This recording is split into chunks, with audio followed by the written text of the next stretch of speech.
Olha, apesar da tensão envolvendo um possível conflito com a Ucrânia, o presidente Jair Bolsonaro desembarca na Rússia ainda nesta manhã. Reportagem de Brasília, Luciana Verdolim. O presidente Jair Bolsonaro embarca para a Rússia no momento de acirramento da crise daquele país com a Ucrânia. Ele defende a importância da manutenção da viagem. Ressalta que existem questões econômicas importantes em jogo nas áreas de energia, defesa e agricultura. Ainda segundo o presidente, o convite foi feito pelo próprio presidente russo Vladimir Putin, o que tornaria ainda mais importante a viagem, que terá como principal objetivo discutir questões relacionadas ao comércio bilateral. A Rússia, né? Sabendo do momento difícil que existe ali naquela região, temos negócio com eles, comerciais. Em grande parte, o nosso agronegócio depende dos fertilizantes deles. Temos assuntos para tratar sobre defesa, né? Sobre energia, muita coisa para tratar. E o Brasil é um país soberano. Se você começar a querer resolver o problema dos outros, a gente for possível, né?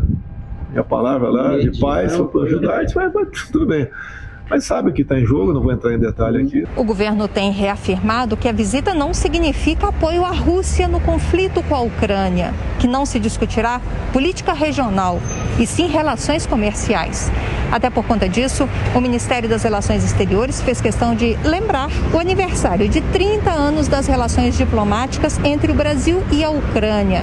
O Brasil reconheceu a independência daquele país em 91 e desde 2009 os dois países estabeleceram uma parceria estratégica importante. O vice-presidente Hamilton Mourão defendeu a viagem e disse que não acredita em riscos para o presidente Bolsonaro. Não vejo problema, essa tensão que está ocorrendo é fruto aí das pressões de ambos os lados, entre a Rússia, né, a própria Ucrânia que está imprensada e, óbvio, o pessoal da OTAN com os Estados Unidos à frente.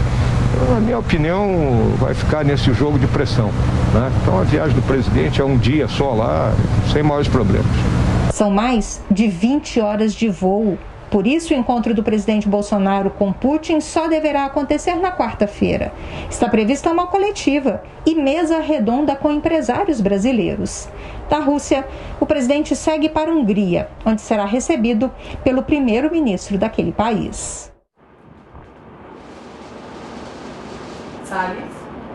Olha, a viagem do presidente Bolsonaro é uma viagem comercial. O Brasil já tinha efetivamente planejado e se comprometido com essa viagem com os russos. Nós temos, sim, grande interesse em manter esse fluxo comercial e até estreitá-lo.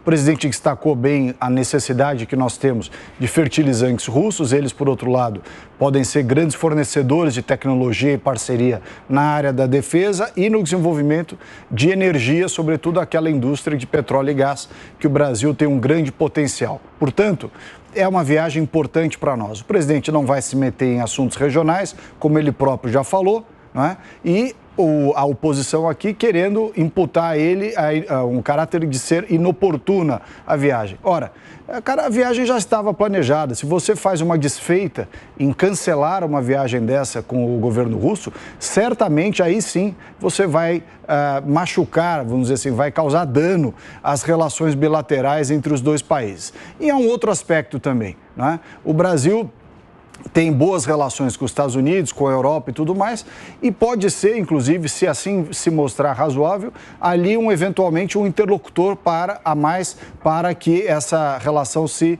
resolva de maneira amigável. A viagem em si não é inconveniente, é uma viagem importante para o Brasil, também é para a Rússia.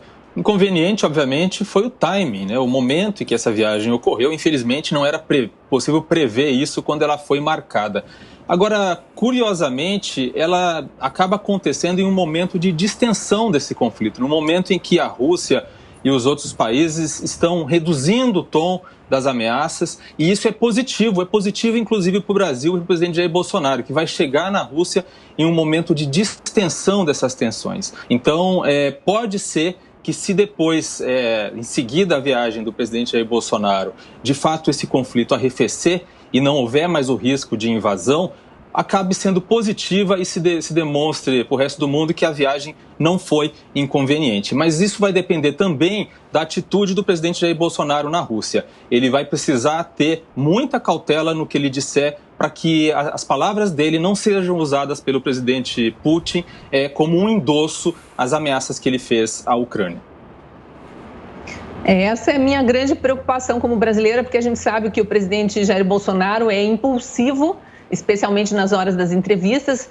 Provavelmente vai ser provocado por algum jornalista presente na coletiva a dar alguma declaração mais polêmica, e isso sim pode ser um pouco mais tenso em relação ao Brasil no meio dessa tensão mesmo. A gente não pode chamar de confronto, porque a ameaça de confronto existe, mas o confronto não foi deflagrado. Existe aquela movimentação militar toda na fronteira ali já há algumas semanas, a própria Ucrânia treinando sua população civil para se preparar para um possível ataque. Então, a gente realmente ouve notícias picadas assim e fica imaginando que eles estão à beira de uma guerra. E o Brasil no meio, como presidente lá na capital da Rússia, é realmente preocupante nesse sentido.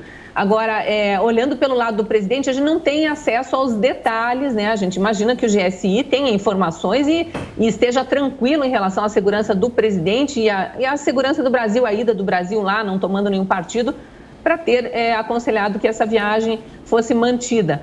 Mas olhando pelas informações que o presidente Bolsonaro traz, a questão dos fertilizantes especificamente, a gente já pensa lá para frente. Se o mundo entra numa guerra, ou pelo menos aquela região do planeta entra numa guerra, e o nosso maior fornecedor de fertilizantes decide interromper esse fluxo, né, de fornecimento, nós que somos um dos grandes produtores de alimentos para o mundo, também vamos ter uma quebra na nossa cadeia produtiva, e isso afeta o mundo inteiro. Então, o Brasil ele é parte interessada nessa questão de discutir o comércio, as questões que envolvem o agronegócio, pensando não só em nós, mas também em quem compra os nossos produtos. É delicada a situação, mas eu acho que com diplomacia, e o presidente está acompanhado por diplomatas também e orientado pelo pessoal de relações internacionais, eu acho que a tensão pode diminuir, pelo menos para o nosso lado.